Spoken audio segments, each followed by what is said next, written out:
5 বছর পর।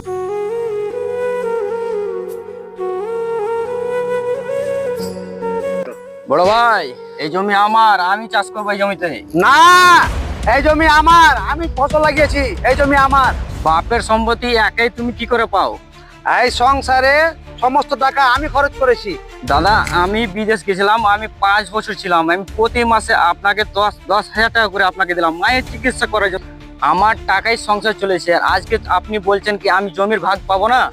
মায়ের অসুখের পিছনে লক্ষ লক্ষ টাকা খরচ করেছি, এ খবর তুই জানিস? কি বললেন বড় ভাই? এই জমি আমার বাবার, আমার অধিকার আছে কি এই জমি আমি ভাগ পাবো? এই জমি আমার বাবা আমাকে লিখে দিয়ে গেছে, এই জমি আমার, এখানে তোর কোনো অধিকার নাই। কি বললেন বড় ভাই? আমার বাবার জমি আমাকে দিবে না? আমার জমি আমাকে লিখে আমার দিয়েছে। বাবার জমি এটা তোর নয়, আমার জমি। কি ব্যাপার, এরা এই ছোট ভাই তো কাল বিদেশ থেকে এলো, আজ দু ভাই ঝগড়া করছে কেন? এই চল দেখি তো তোর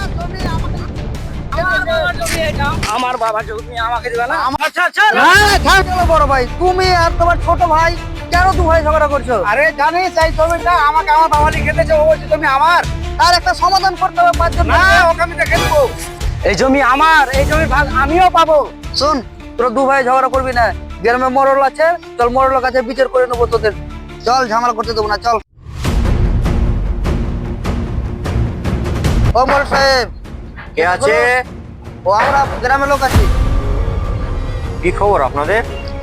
বলছি মরল সাহেব, এদের একটা ফয়সালা করতে হবে, দু ভাই খুব ঝগড়া করছে। ঠিক আছে, আসেন, বাড়ির দিকে আসেন। কি সমস্যা বলুন? ঘটনা হচ্ছে মরল সাহেব, আমার বাবা মরে যাওয়ার আগে আমাকে সমস্ত সম্পত্তি আমার নামে লিখে দিয়ে গেছে। এখন আমার এই ছোট ভাই বলছে সম্পত্তির ভাগ পাবো।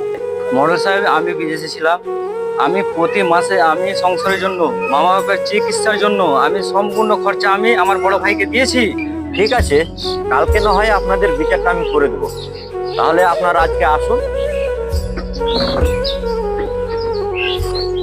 ঠিক আছে মডেল সাহেব, আপনি যেটা ভালো বুঝেন। কিছুক্ষণ পর। মরল সাহেব বাড়িতে আছেন? মরল সাহেব ভালো আছেন? আপনি তো সবই জানেন, আমার বাবা মরে যাওয়ার আগে আমাকে সব সম্পত্তি লিখে দিয়েছিল। এখন আমার এই ছোট ভাই বলছে সম্পত্তি পাবো। বিচারটা আমার দিকে যেন যায়, একটু দেখবেন। তো দয়া করে রাখেন, বিচারটা আমার পক্ষে আছে। হ্যাঁ আচ্ছা, হ্যাঁ ঠিক আছে, হ্যাঁ ঠিক আছে, কোনো চিন্তা করতে হবে না, সব ঠিক করবো। বলছিলাম যে আমাদের ওই ভাই ভাই একটু গন্ডগোল, তো কালকে থাকেন, একটু বিচারটা করে দিন। কি নিয়ে তোমাদের গন্ডগোল? জমি জায়গা নিয়ে একটু সমস্যা, কালকে আসেন। আচ্ছা ঠিক আছে, এই বিচারে কে কে থাকছে? পিন্টুদা আছে, আর আপনি থাকবেন, আরো কয়েকজন থাকবে, যাতে বিচারটা আমার দিকে আসে। এটা রাখেন, একটু দেখবেন। ঠিক আছে, হয়ে যাবে। আসি তাহলে। এটাই তো এখন সিজন, এরকম করেই তো চলছে। তার পরের দিন।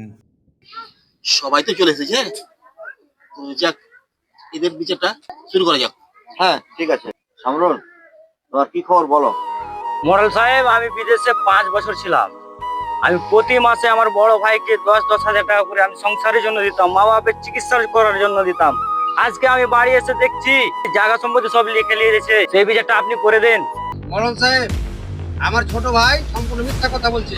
ও বাড়ি ছেড়ে পালিয়ে গেছিল, আমাকে একটা টাকাও দেয়নি, এবং ও যে বলছে যে বাবার পিছনে খরচ করেছি, একটা টাকাও দেয়নি। ও প্রমাণ দেখা। তোমার কাছে কি কোনো প্রমাণপত্র আছে? না মডেল সাহেব, আমার কাছে কোনো প্রমাণ নাই। মরণ সাহেব, দলিলগুলো চেক করে দেখুন।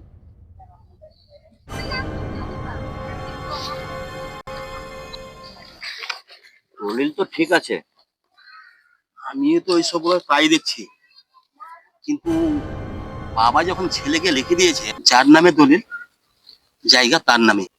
তোমার ভাই তো দলিল সব দেখালো আমরাকে, ওর নিজের নামে তো বাড়ি, জমি জায়গা, সব সম্পত্তি তোমার বাবা তো ওকে লিখে দিয়ে গেছে। এখানে তো তোমার কোনো অধিকার নাই। শোনো, তোমরা দু ভাইকে বলছি, আমরা যেটা করব সেটা তোমরা মানবা তো? জি, অবশ্যই মানবো। অবশ্যই মানবো।